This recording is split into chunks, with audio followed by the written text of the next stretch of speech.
Okay, welcome to this week's LGBTQ Queer Theology Bible Study. Today we're going to jump right in and tackle the big one. This is Genesis 19.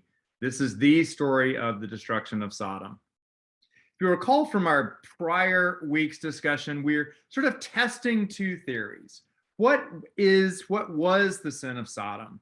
And we sort of have a view that some people think of as traditional, and I would say that it's a much more recent tradition that we might think, and later on we're going to look and see when this developed. But certainly a predominant view among many Christians is that the sin of Sodom was homosexuality.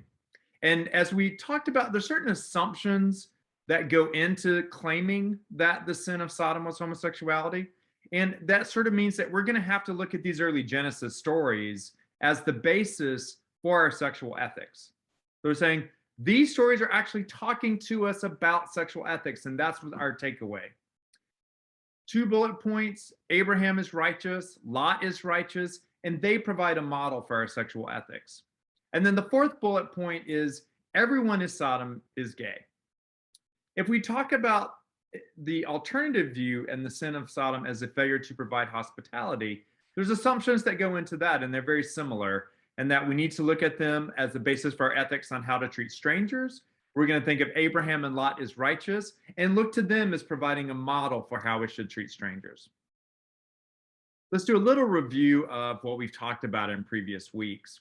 We started out with the first mention of Sodom and Gomorrah, and that's in Genesis 13, 8 through 12.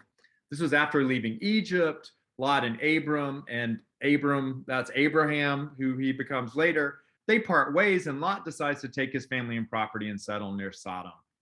In Genesis 14, we have 2 very interesting stories. One is we have the battle of the 5 kings against the 4 kings. The kings of Sodom and Gomorrah lose, and they flee. They sort of lose all their property and people, and then Lot is taken captive along with his possessions.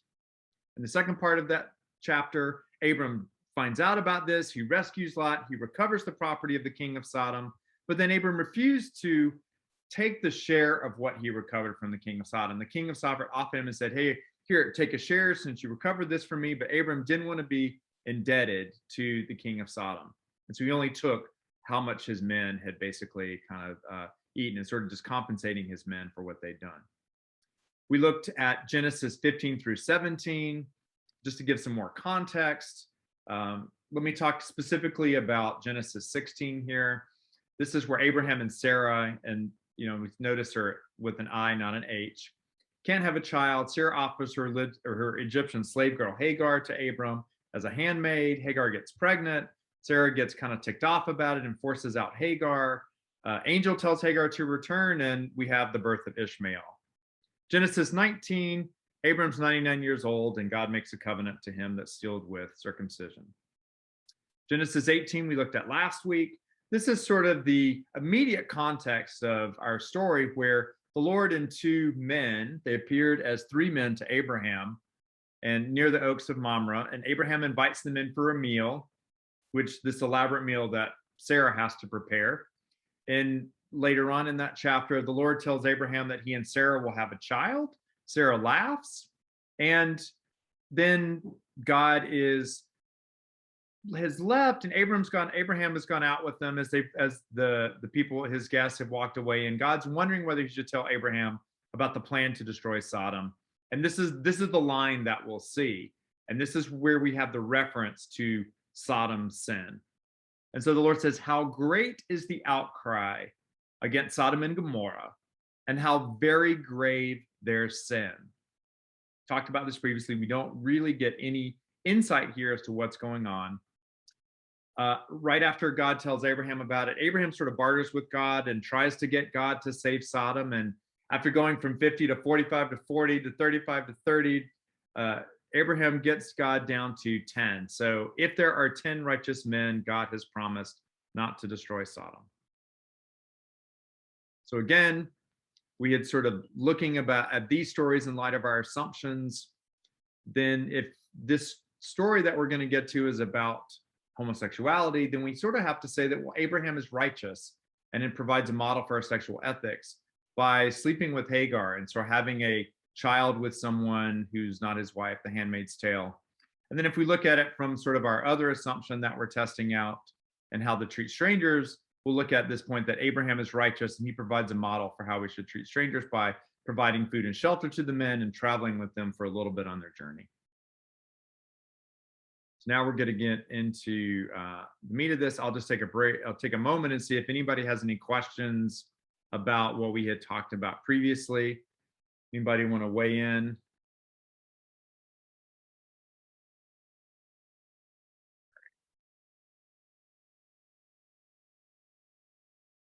So it's Genesis 19, and this is from the New Revised Standard Version.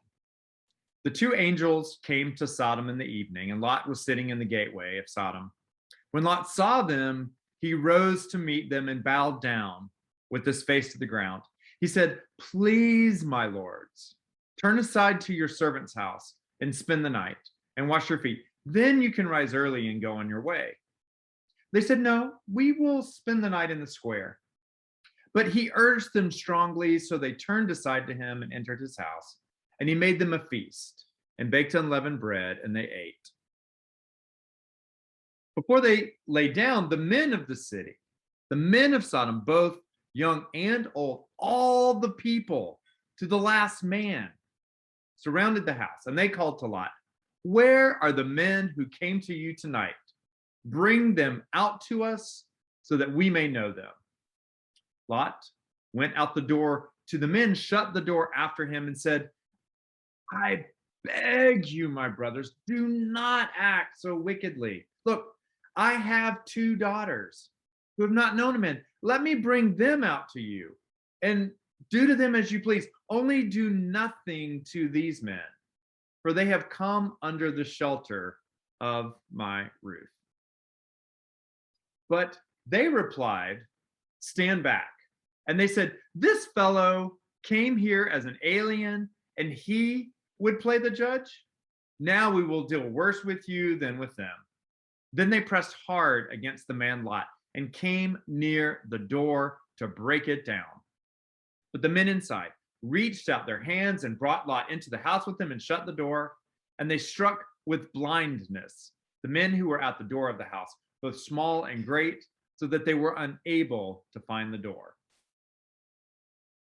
And I'll just make a note here that the Hebrew word for blindness here has a special meaning. It's not the same word that's used for people who have no sight.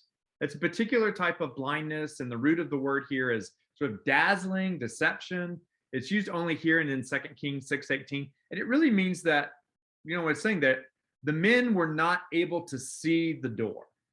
They could see each other, they could see the house, they could see everything, but they weren't able to find the door.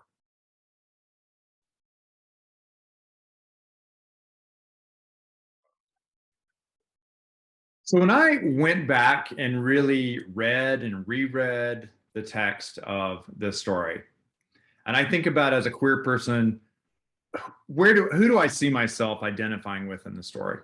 It certainly was not the men of Sodom. It was, in fact, the angels.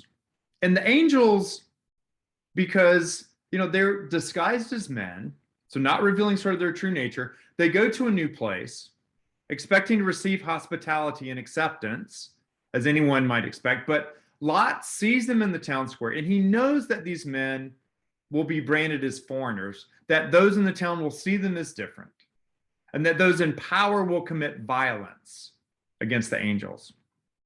So I see Lot as an ally. He wants to keep the angels safe and tell them they need to hide from those who will see them as different.